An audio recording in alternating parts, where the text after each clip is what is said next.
Bien, ante todo, muchas gracias por por la invitación y poder compartir parte de la experiencia que tenemos en lo que es cuidados críticos.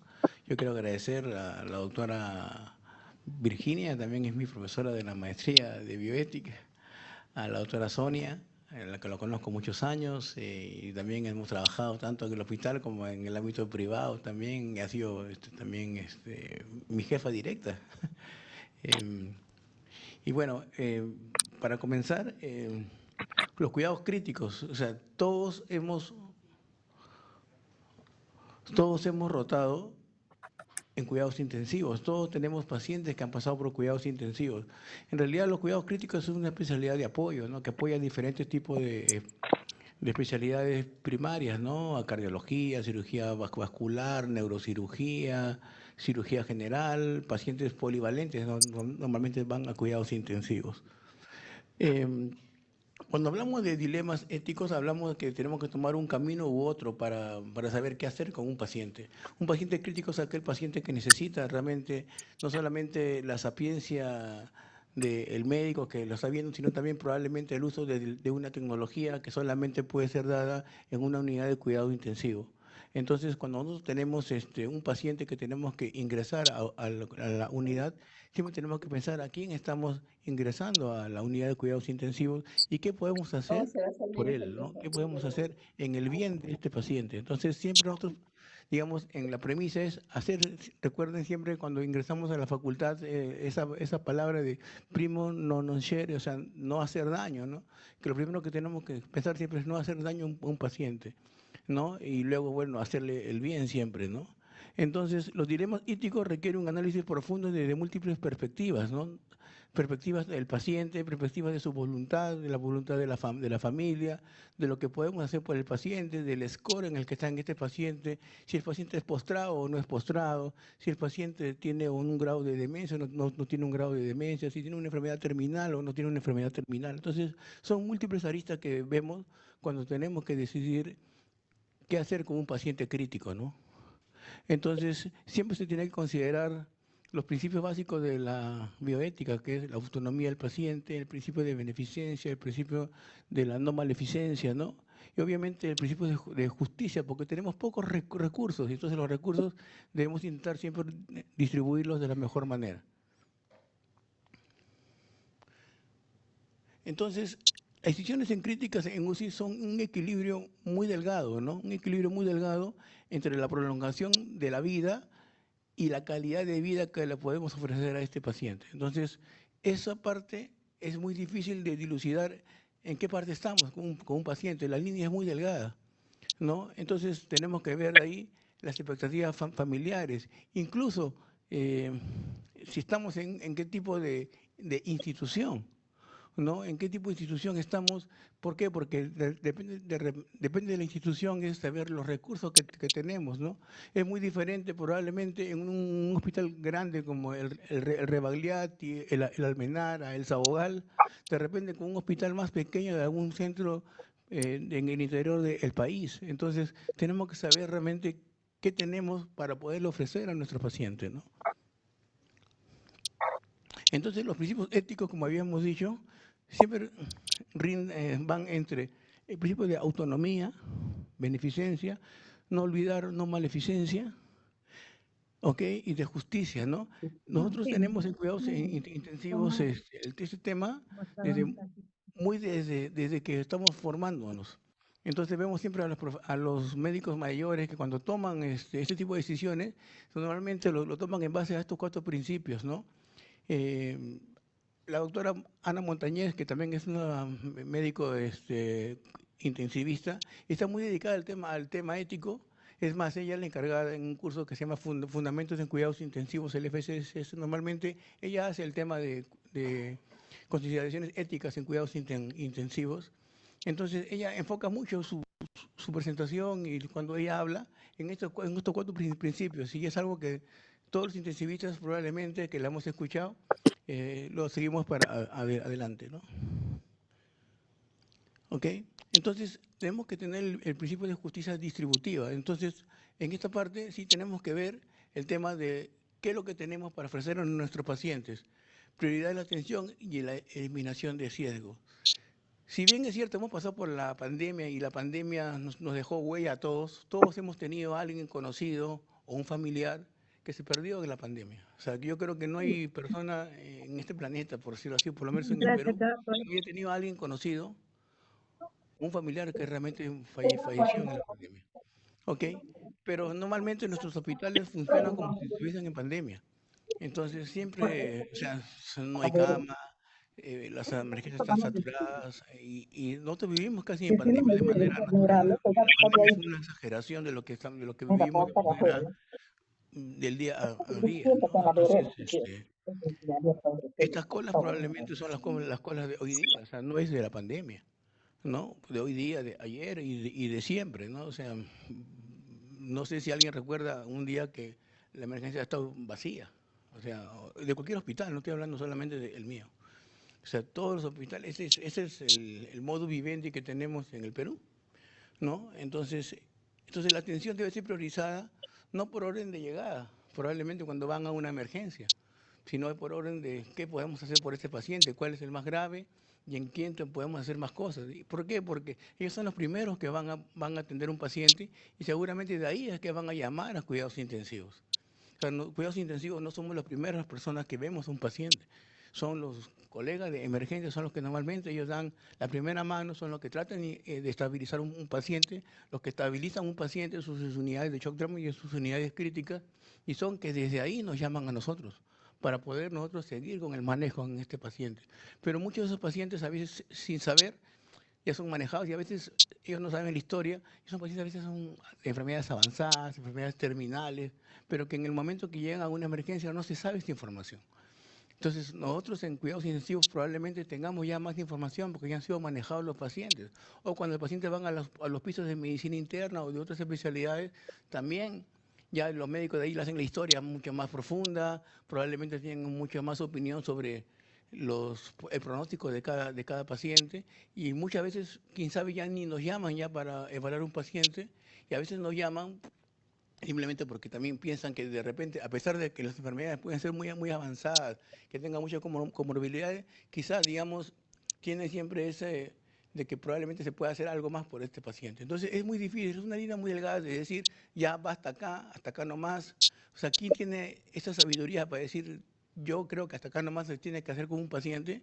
Es muy difícil realmente decir, jugar a ser Dios en ese momento, ¿no? ¿Ok? Entonces, en la eliminación de sesgos, tenemos que obviamente saber los recursos que tenemos y existen algo que se llaman las prioridades en cuidados para un paciente que ingresa en cuidados intensivos, de la prioridad 1 hasta la prioridad 4.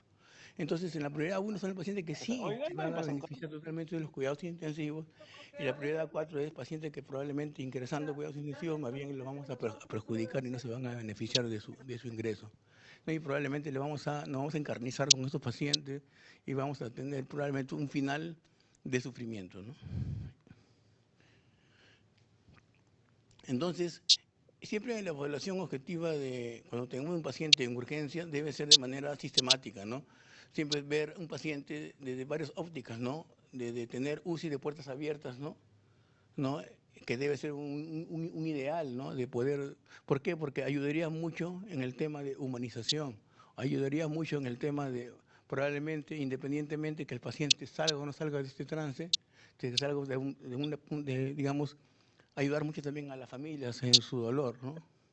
La comunicación. Tenemos que prepararnos para comunicar también. No solamente es tratar a un paciente, sino también comunicar. Y saber comunicar. No es tan sencillo. No es tan sencillo decirle a alguien, a su familia, sabe que su paciente está yendo mal y probablemente va a fallecer.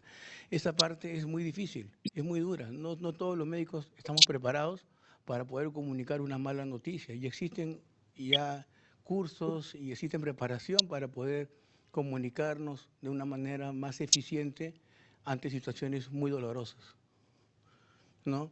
Tenemos que pensar siempre en el bienestar del el paciente, ¿no? Tenemos que ver obviamente también prepararnos con el personal que tenemos al costado.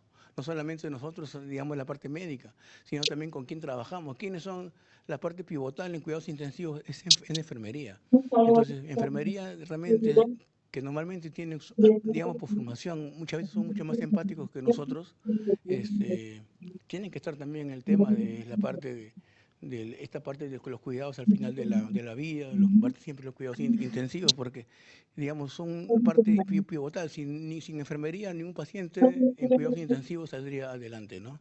Obviamente el tema de terapia respiratoria, etcétera, ¿no? Ya, ya. Manejo en el síndrome post-UCI.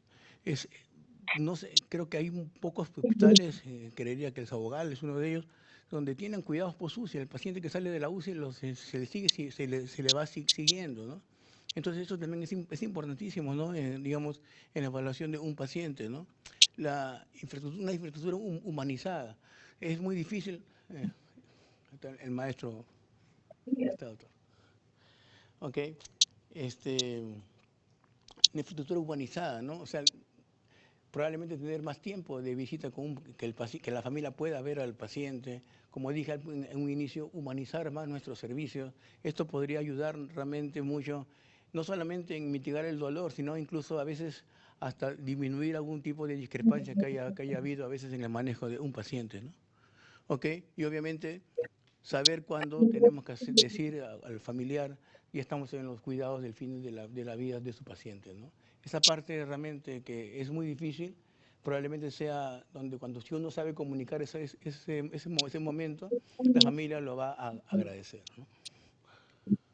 Entonces, en las tomas de decisiones tenemos que ver realmente evaluación de las intervenciones para ver que si cada intervención médica es para asegurar los beneficios, superen a los riesgos. O sea, siempre y eso lo hacemos siempre desde que nos han enseñado, desde que hemos sido estudiantes, internos, de cada momento que tenemos decisión con un paciente, en el fondo es un dilema. O sea, o hacemos esto o no lo hacemos. Y si lo hacemos, siempre tenemos que decidir porque vamos a hacer probablemente más beneficio que el riesgo en este paciente. Si le voy a colocar una vía central a este paciente, porque probablemente el beneficio es mayor que el riesgo en este paciente. Porque necesito hacerle esto a este paciente, ¿no? Preveyendo que hay riesgos en hacerle algún tipo de neumotórax o algo a un paciente. Igual, para cada decisión, para darle un medicamento es lo mismo, ¿no? ¿No? Entonces, para cada decisión que tenemos, siempre tenemos que sopesar el riesgo y el beneficio. ¿Ok? Preguntar al paciente, ¿no? Y eso es algo que probablemente nos falta todavía desarrollar mucho en el tratamiento de un paciente, que el paciente y la familia sean parte de las decisiones que tenemos que tomar. ¿Ok? Porque tenemos que respetar la autonomía del paciente, obviamente. Y para eso necesitamos también información. O sea, en el Perú probablemente no todos los pacientes, ahora quizá un poco más con el internet, etcétera, pero también tienen mala información o información no adecuada. Entonces sí tenemos que tener autonomía, saber informar de la enfermedad, decir al paciente que lea de su enfermedad.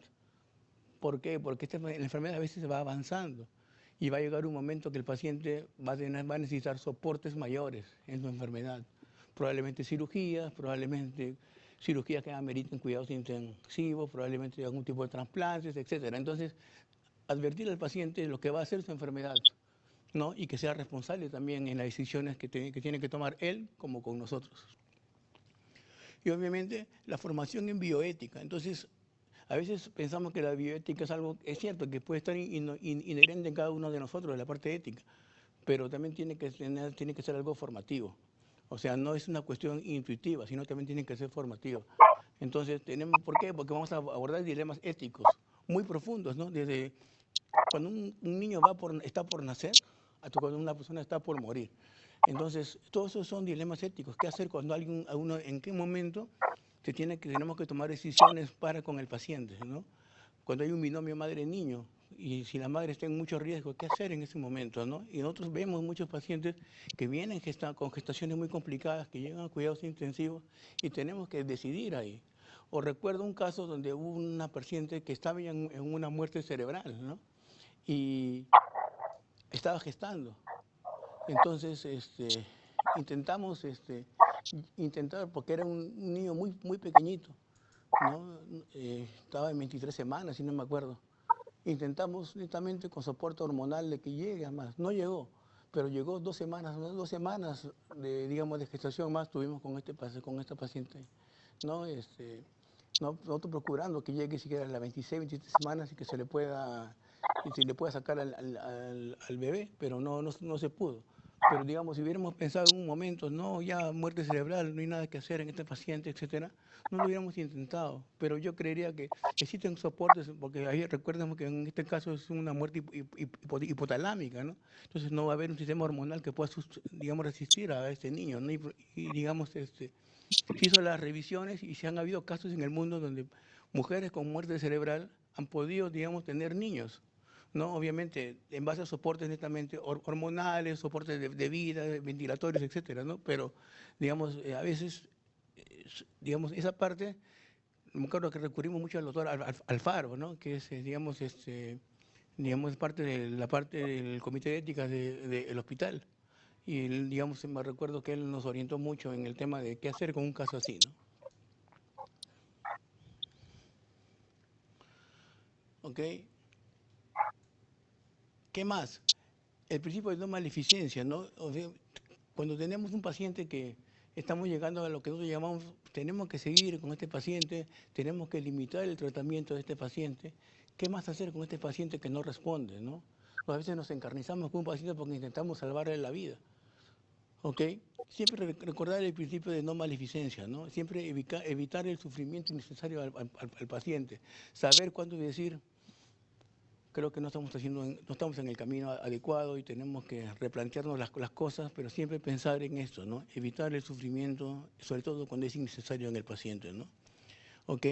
Entonces siempre se tiene que priorizar el bienestar y la dignidad del individuo. Recuerden que la dignidad, nosotros tenemos, o sea, somos dignos simplemente por una cuestión inherente, ¿no?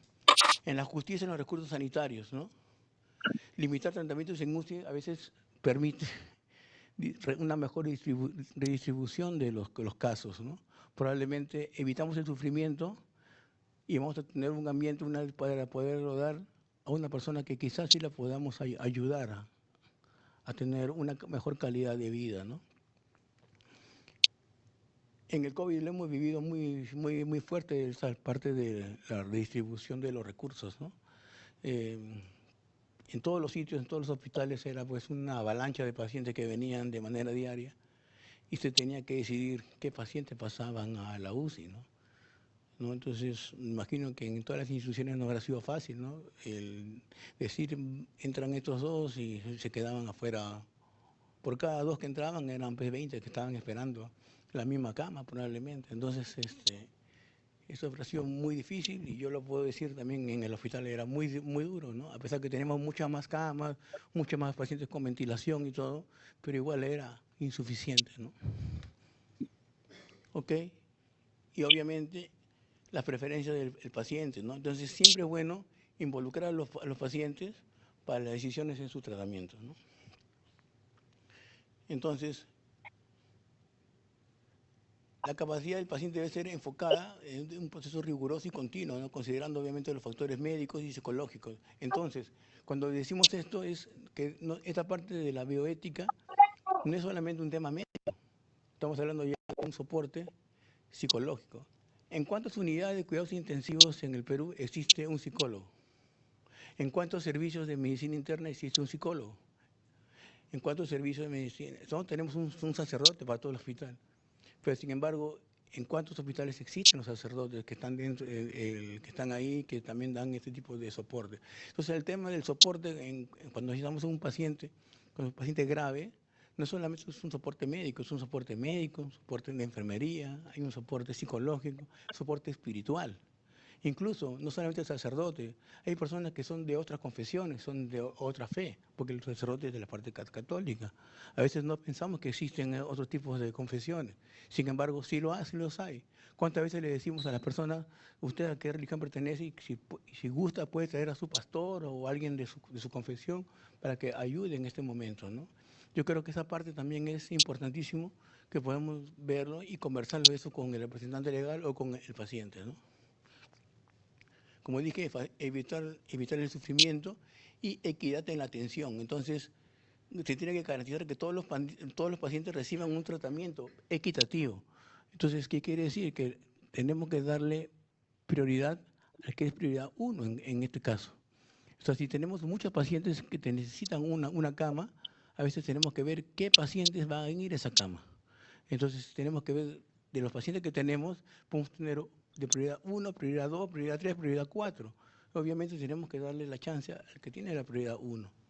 ¿Ok? Entonces, y con eso, es cierto, no va a doler los otros pacientes. Probablemente se le tengan que manejar de una manera fuera de cuidados intensivos, pero tenemos que darle la chance a quien más se puede beneficiar, ya que somos un sitio donde no tenemos todos los recursos para todos los pacientes. ¿Ok? Entonces, ¿qué problemas podrían afectar el comportamiento ético del médico? Obviamente, los conflictos propios de la persona. O sea, el médico también es una persona que tiene también sus virtudes y sus defectos. ¿Ok? Obviamente, el conflicto médico con el paciente. El conflicto médico-paciente y el sistema en sí. Entonces, pueden haber conflictos donde realmente puede afectar en las decisiones médicas. ¿Ok? Conflictos con otros profesionales u otros compañeros. Muchas veces suceden este tipo de cosas que hacen que las personas tengan que decidir de una manera no muy adecuada, ¿ok? Y que probablemente en las decisiones pueda hacer que implique sufrimiento del paciente, ¿no? Dificultades, obviamente, en las relaciones humanas y el conflicto entre las personas y en los conflictos en los valores, obviamente, que tengan las personas. No todos tenemos los mismos tipos de valores, sin decir que uno tenga mejores valores que otros, sino que a veces entran en conflictos, ¿no? Por ejemplo, recuerdo un caso donde tenía una persona de otra confesión, que no era cristiana, venía el cuarto mandamiento, el honrar padre y madre, ¿no? Entonces, de repente para uno de nosotros es, si tienes a tu padre o a tu madre que está realmente en una fase final, es no hacerla sufrir, probablemente, ¿no? Y desde el punto de vista de nosotros, ¿qué significa hacer sufrir? A veces nosotros no sabemos qué significa para otra persona hacer sufrir. Sin embargo, para otra persona era darlo todo porque así era como él lo había entendido, el cuarto mandamiento. Y que le daba todo hasta el final, independientemente de lo que se le hacía al padre o no, o a la madre. Entonces, esa parte es muy difícil de saber qué es lo que piensa la otra persona de algunos preceptos espirituales o religiosos que a veces tienen que ver con decisiones netamente éticas en cada situación, ¿no? Entonces, es muy difícil decir si esto es lo correcto o no es lo correcto. Lo que nosotros tenemos que saber es qué es lo que nos llevamos en cada caso, ¿no? Entonces, si esos casos nos producen o no nos produce algún tipo de conflicto. Entonces, la idea es irnos a casa sabiendo que hicimos lo mejor posible por este paciente, ¿no?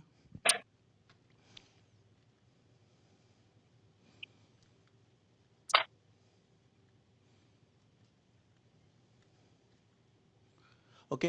¿Qué estrategia tenemos para abordar los dilemas éticos?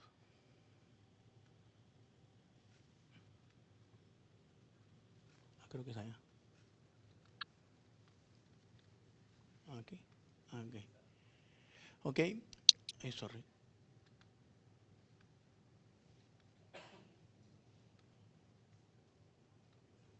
¿Ok? Entonces, siempre tenemos que tener una toma de decisiones éticas en cada caso que tengamos, ¿ok? Entonces,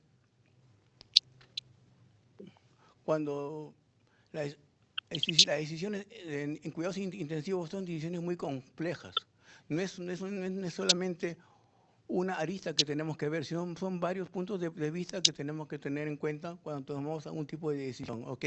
Obviamente que todas ellas tengan que asegurar que se respeten los derechos y la dignidad del paciente, ¿ok?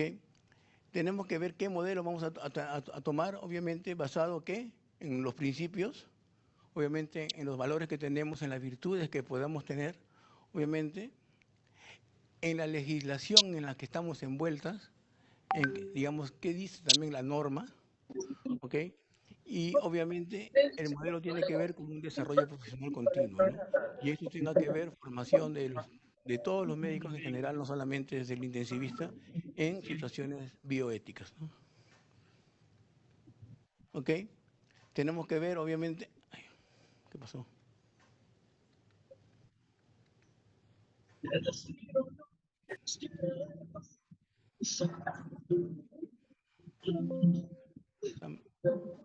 Está medio alterado esto. Ahí, ahora sí. ¿Ok? Entonces, tenemos que ver el contexto total de la bioética en la práctica clínica y el impacto de la tecnología. Obviamente, los avances tecnológicos, creo que no está bien eso.